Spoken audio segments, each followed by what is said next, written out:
Today we will discuss the stereochemical aspects of SN1 and SN2 mechanism. So to discuss stereochemical aspects, we have to know some points: optical isomerism, optical activity, chirality, asymmetry, plane polarized light. These enantiomers, these points to be kept in our mind. First of all, we can discuss optical isomerism. So optical isomerism is nothing but this is an isomerism in which the property towards light is different. The property of a compound towards light is only different, and other things are same. Okay. So here the optically active compounds rotate the plane of plane polarized light. So the such compounds are optical isomers. Okay. So and we can discuss the next point, that is optical activity and plane polarized light. So plane polarized light, plane polarized light and optical activity. So first of all, we will discuss plane polarized light. So plane polarized light, the light in which the polarization is only in one plane, such a light is called plane polarized light. In the case of plane polarized light, the polarization is only in one plane. And next one is optical active. And in natural and other cases, light has polarization in all directions, and here it is only in one plane. Next one is optical activity. So optical activity is the property of a compound which can rotate the plane of plane polarized light towards left or towards right, and this property is known as optical activity, and such compounds are optically active compounds. So the compounds which can rotate the plane of plane polarized light towards left or right is known as optical active compound, and the property is known as optical activity. Okay. So such compounds, some compounds rotate the plane of plane polarized light towards the right. Such compounds are known as dextro-rotatory. Dextro, that is D or plus. Some compounds rotate the plane of plane polarized light towards left. Such compounds are levo-rotatory, L minus. Okay. So some compounds rotate the plane of plane polarized light towards the right. So they are known as dextro-rotatory. In Latin, dexter means right and levo means left. Okay, so dextro is represented by D, small d plus a.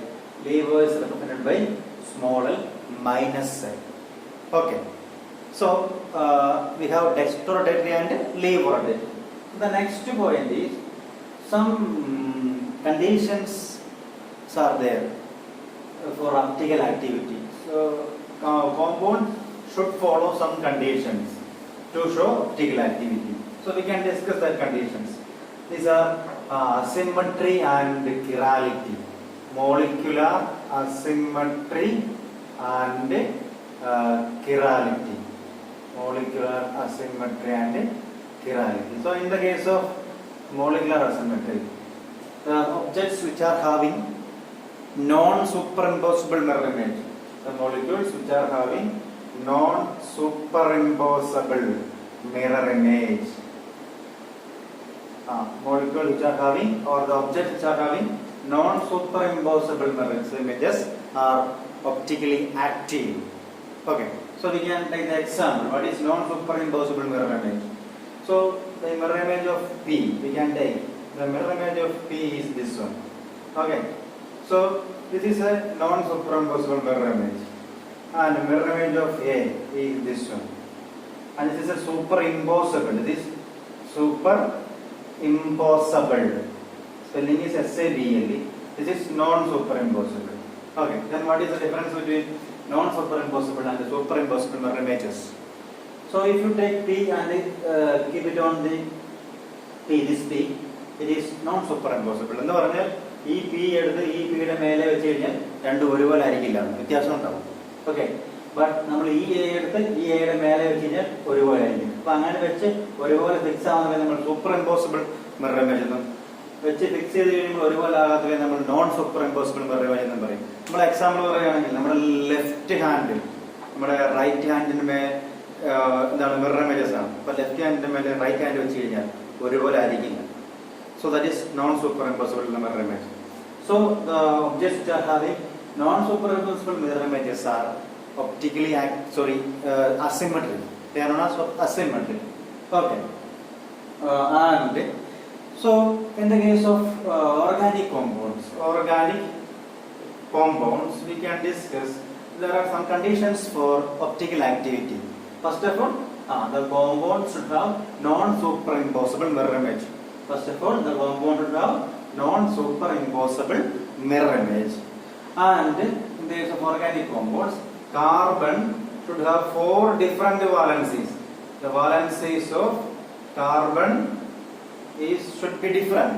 The carbon should have different valencies. The 4 valencies of carbon atom is satisfied by different atoms or groups.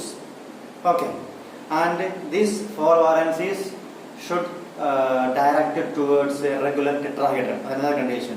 So different valencies and valencies directed towards a regular tetrahedron. These are the conditions for optical activity and non-superimposable mirror image. So we can take one example for that. Is 2-chlorobutane. Another example we can take, that is 2-chlorobutane. So here one carbon is chiral or asymmetric. Okay. So these compounds are known as asymmetric, and chirality means there is a chiral center. So we can say this is 2-chlorobutane. CH3, 1H, then chlorine, then C2H5. So these 4 valencies are different. So it is a chiral carbon atom. And if 4 valencies are not different, such compounds are known as achiral or symmetric. This is chiral and asymmetric. If the 4 valencies are not different, it is achiral and symmetric. The compound is 2-chlorobutane. And we have another example for this asymmetric compound, lactic acid, another example. 2-hydroxypropanoic acid, another example for optically active compound or chiral compound or asymmetric compound. Okay. So that is all about chirality and molecular asymmetry. So the conditions are non-superimposable. The compound should have non-superimposable mirror image. In the case of 2-chlorobutane, so 2-chlorobutane has a non-superimposable mirror image. Okay. So this is, we can see here, CH3, H, Cl, C2H5. It has a non-superimposable mirror image. So we can see that non-superimposable. So CH3 is same and C also same, but C2H5 will come here, C2H5, and the Cl is same and H. Okay, Cl like this and H. So it is also non-superimposable. Okay, so this is asymmetric and it is optically active. So the conditions for optically active compounds are they have non-superimposable mirror images, and carbon should have 4 different valencies, and they are directed towards a regular tetrahedron. Now we can move on to the next topic, that is enantiomers. Enantiomers, or they are known as enantiomers. ENANTIOMERS. Enantiomers or enantiomers. They are stereoisomers related to as object and mirror image. They are stereoisomers related stereoisomers which are related as superimposable mirror image, which rotates the plane polarized light equal but in opposite direction. These stereoisomers which have non-superimposable mirror image, which rotate the plane polarized light in opposite direction, but equal but in opposite direction. That means they are non-superimposable mirror image. They can rotate the plane polarized light in opposite direction, equally and in opposite direction. Such compounds are known as enantiomers, or they are known as enantiomorphs. Okay, enantiomers or enantiomorphs. Okay, so they are optically active. Next one is racemic mixture. Next property is, or next point is racemic mixture. Okay, so enantiomers are optically active mirror images, stereo isomers, which are related as non-superimposable mirror image, which are related as object and mirror image. Okay, they are non-superimposable. Okay, and they can rotate the plane polarization also. So here in racemic mixture, this is nothing but the mixture which contains equimolar concentration of T and L isomer. Okay, so the substance which rotates the plane polarized light towards right is known as D isomer. D isomer, which rotates left is known as L isomer. L isomer and D isomer. So we can write DL.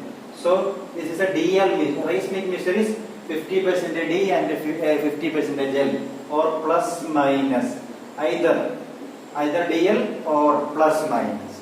Okay, so it is a equimolar mixture of dextro and levo rotation, D and L form. Okay, so the or enantiomers. It is a equimolar mixture of enantiomers. That means D and L. Okay, it is optically inactive. So half is D, half is L. That is 50% D and 50% L. So it is optically inactive. But D activity L cancel. So it is optically inactive with external compensation. Okay. And racemic mixture, and we have another term, that is racemization. It is racemization. Racemization. It is nothing but the process of converting enantiomer into a racemic mixture is known as racemization. Okay, that means the process of converting D and L form of a compound into racemic mixture is known as racemization. The process of converting racemic mixture is known as converting enantiomer into racemic mixture is known as racemization. Okay, so plus minus or DL isomer. Okay, so that is optically inactive racemic compound.